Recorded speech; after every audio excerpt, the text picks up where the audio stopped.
هذه الفريزات هذوك اش بتشوف. والسلام عليكم وأسعد الله مساءكم. شوفوا واش لقاو في جهاز العروسة، حسبي الله ونعم الوكيل. راقي يرقي في امرأة ويقرأ عليها القرآن ليتمكن الراقي من معرفة مكان السحر وسط حقيبة خاصة بجهاز العروسة.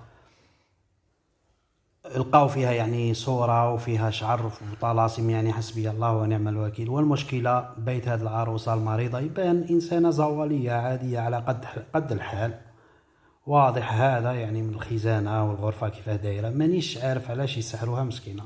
لا حول ولا قوة إلا بالله العلي العظيم.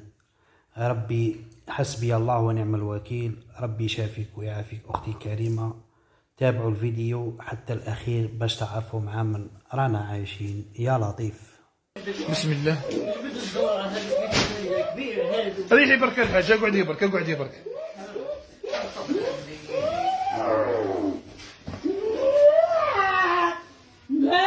بسم الله بسم الله. والفريجة هذه سحبت. اجبد اجبد.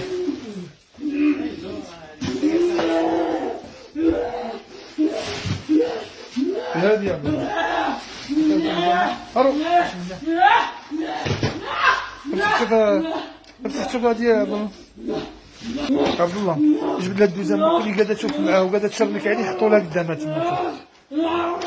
أعوذ بالله السميع العليم من الشيطان الرجيم. بسم الله الرحمن. هذا هو صغيرت هذه. تولا اش بتشوف؟ هو هي دهولها لهنا خبطها.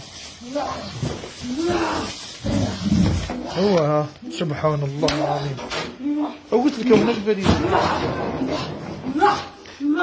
الحاج على كدا تقولي لي ما جبتش الفريزة هذيك؟